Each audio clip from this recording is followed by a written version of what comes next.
अस्सलामुअलैकुम व्यूवर्स, कैसे हैं आप सब लोग। उम्मीद करती हूँ कि सब ठीक ठाक होंगे और सभी अपनी फैमिलीज़ के साथ बेहद खुश होंगे। तो चलिए जी, आज की हम लोग रेसिपी स्टार्ट करते हैं। बिस्मिल्लाहिर्रहमानिर्रहीम।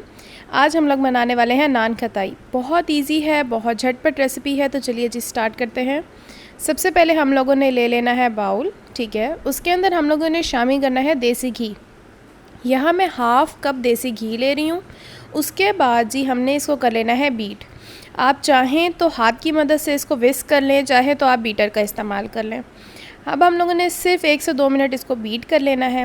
उसके बाद जी हमने इसके अंदर शामिल कर देनी है हाफ़ कप कास्टर शुगर, ठीक है। पिसी हुई चीनी हमने इसमें शामिल करनी है। अगर आप लोगों के घर नहीं है तो आप लोग ग्राइंडर में इसको ग्राइंड कर लें, पीस लें, ठीक है, और फिर इसके अंदर शामिल कर दें। उसके बाद हम लोगों ने दोबारा से जो है वो इलेक्ट्रिक बीटर की मदद से इसको बीट कर लेना है फॉर 3 to 4 मिनट्स, ठीक है। जब ये फ्लफ़ी सा हो जाएगा, बीटिंग का प्रोसेस वहाँ पे स्टॉप कर देना है। उसके बाद हम लोगों ने सारा मटेरियल इकट्ठा कर लेना है और इसके बाद हमने इसके अंदर शामिल कर देनी है इलायची पाउडर, ठीक है। यहाँ मैंने 1/4 टीस्पून जो है वह इलायची पाउडर का शामिल कर दिया है और साथ ही इसमें हम लोगों ने डाल देना है 1/4 teaspoon baking soda. Baking powder नहीं, बेकिंग सोडा का इस्तेमाल किया मैंने यहाँ पे। अब हम इसमें शामिल कर देंगे हाफ़ कप मैदा। छना हुआ हम लोगों ने इस्तेमाल करना है, ठीक है। मैंने पहले छान लिया था, मैं इसके अंदर डाल दूँगी ये। फिर जी हम इसमें डाल देंगे 2 चम्मच जो है बेसन। 2 टेबलस्पून हमने इसमें बेसन की शामिल कर देनी है। जी व्यूवर्स, तो अब फिर से बीटिंग का प्रोसेस स्टार्ट कर देंगे, ठीक है। हम लोगों ने ये तब तक करना है जब तक कि हमारा सारा मटेरियल जो है वो एक डो फॉर्म में कन्वर्ट ना हो जाए।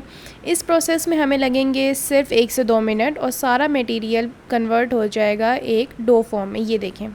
अच्छा, जैसे कि मौसम अभी इतना ठंडा नहीं है तो ये मेल्ट होना शुरू हो जाएगा क्योंकि इसमें है देसी घी। तो हमने क्या करना है, हमने 5 to 10 मिनट्स के लिए इसको फ्रिज में रख देना है, ठीक है। जो हमारा देसी घी है वो सेट हो जाएगा तो ये एक बेहतरीन सी डो बन जाएगी।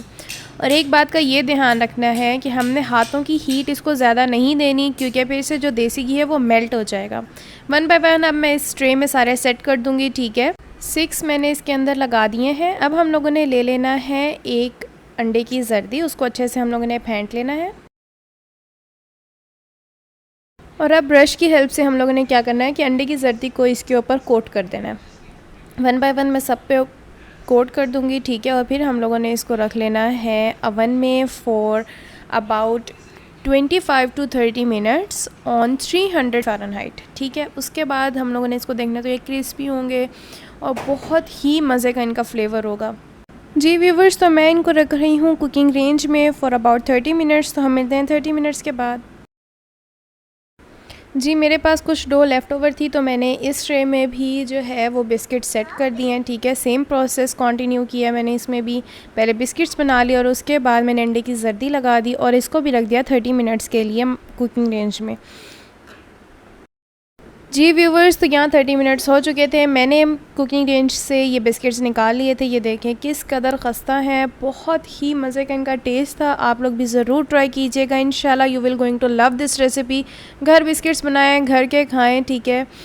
आप मुझे यूं ही लाइक शेयर सब्सक्राइब करते रहिएगा। मुझे अपनी दुआओं में याद रखिएगा। हम मिलेंगे इंशाल्लाह एक नई वीडियो में एक नई रेसिपी के साथ। टिल देन, अल्लाह हाफिज़।